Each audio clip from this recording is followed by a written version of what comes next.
Hello all, 3rd of June 2017, you're here with Dan in Essex, UK in the polytunnel. So my video that I uploaded a few days ago about how to start growing your own food has been very well received. Some nice comments in the comments section, so thank you very much for that. And I thought I'd continue in the same vein. So what I intend to do with this video is give you a few ideas about ways you can grow your own food and actually show you some ideas sort of in practice. A few little bits and bobs I've got going on as well as the main stuff with the allotment. And you may be able to learn a little bit from this, you may not, but have a look and see what you think. And then what we're going to do at the end is we'll have a brief sort of look around the polytunnel at the end.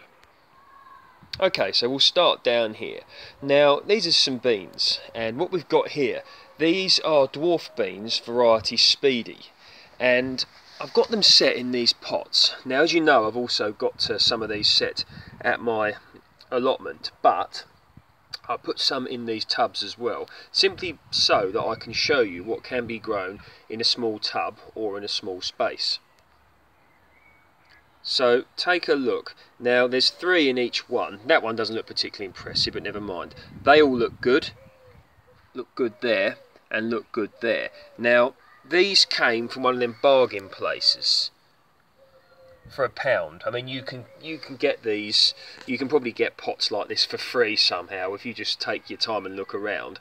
But here these are, in order to prove like a little. Not prove a point, but just to show you a little bit. Now, the growing medium is a simple bag of compost, which was purchased again from some budget place somewhere, and some horse manure mixed in, which I obtained for free. Now, these seeds, or the seeds that these plants grew from, I purchased, I can't remember exactly where, but I grew these myself. If you've been following my channel, you may have seen me growing them early on in the season in the polytunnel. So, what I've got here is dwarf beans, we've got a pot, we've got some horse manure and some compost all mixed together. Simply set them in a pot, and there's four pots of these in here. Each pot has got 3 or 4 plants in. Now that's probably set too thick, but that's not the purpose of this video. The purpose of this is to show you just what can be done, and what I'm going to do is do regular updates so you can see just this small section on what's going on here. So there we go.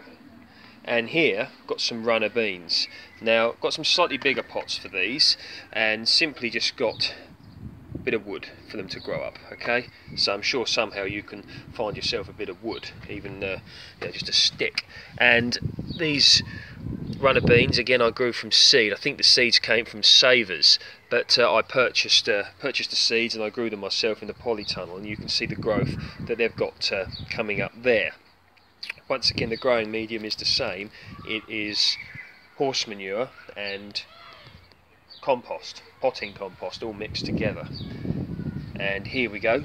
I've got the same here, some runner beans. Now what I've done is I've stuck, now obviously this is not ideal, but everybody out there doesn't always have ideal growing conditions. They may just have a small space, even just for one pot like this. And what I've done is I've stuck a courgette or a marrow plant, I can't remember which, here in the middle, and I've also put a sweet corn plant in here. So these are going to grow up the canes, and all being well, this will grow up higher than the sweet corn plant, and this will then take over the bottom, the courgette or marrow plant, and we should have a little bit of crop coming from here. So you may want to look at something like this if you don't have much space. I mean, you can see how little space that takes up. Maybe you've just got a little patch out the front of your house where you keep your rubbish bins or something. Maybe you want to grow just something, but take a look at that. Okay, here's another little thing that I've grown. Now, my long-term viewers know that I'm not generally a fan of just digging over soil and setting things, simply because I don't believe that it's it's the best way to go about things. But again, that's not the purpose of this video.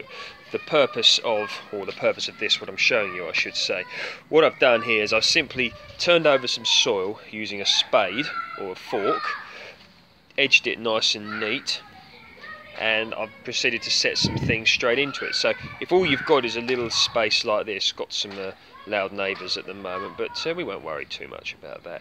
Yeah, if all you've got is a space like this, and just a spade, you might consider doing something like this.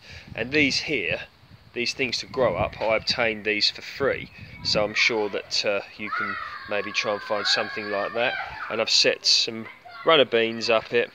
Here I've got some courgettes, and here I have some spinach, and I stuck some sweet corn plants in here, all set too close together, but once again that's not the point. That's simply just to show you what you can do. This is probably one and a bit meters, somebody's angry, 1.5 meters by 4 meters, something like that, if you've just got a little bit of space like that.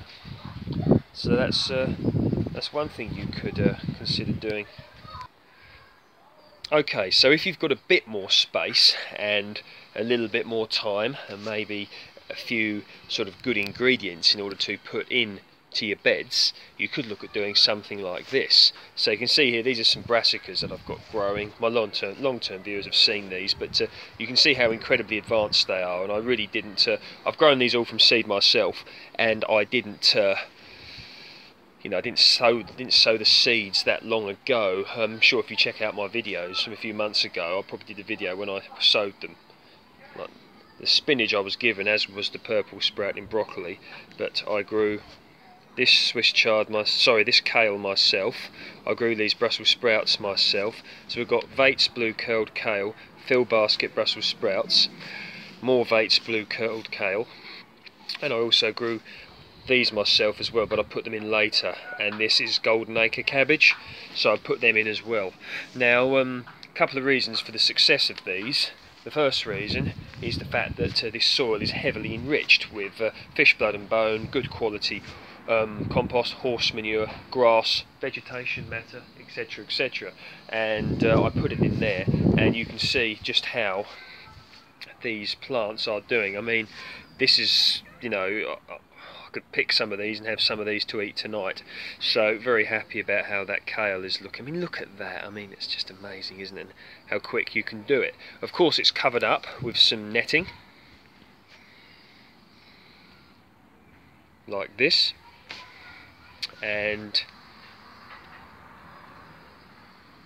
tied, and it's in a nice big, nice raised bed, so looking good. So that's another potential idea for you.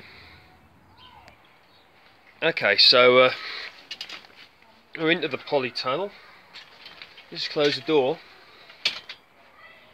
Now, I understand not everybody has got room for a polytunnel. Totally understand that. But there are things you can do instead. So you see this here, these shelves. What they are is actually one of them little walk-in greenhouse things. I may even set it up outside, but you could take the shelves bit away and use it as a small greenhouse with which you could grow tomatoes. But so many things you can do. I mean, the strawberries look in these pots here, look, like the Cambridge favourite, for instance.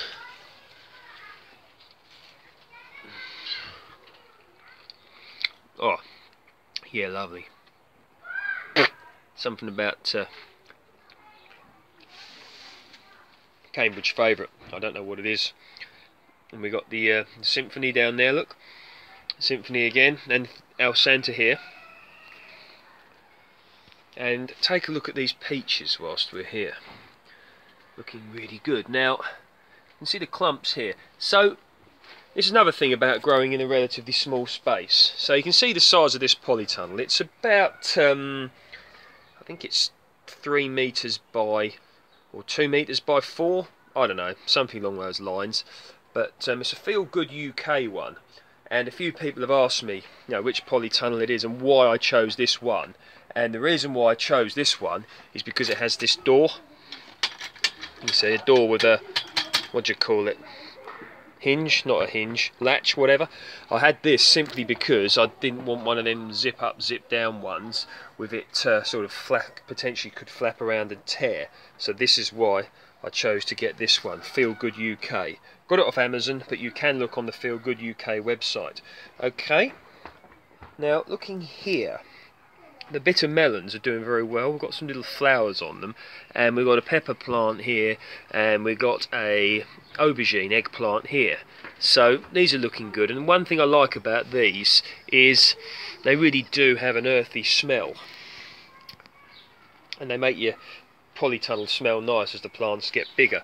And what they are is they're growing up these canes, and what I expect them to do is as they get bigger, I'm going to sort of put them here, and if they get big enough, I'm going to sort of train them up here and around, and maybe even tag them onto these here. But either way, I'm expecting some good crops. They do crop well in this country, bitter melons, at the right time of year, of course, and with the correct conditions. But here, watermelons, variety Sugar Baby, they're looking good.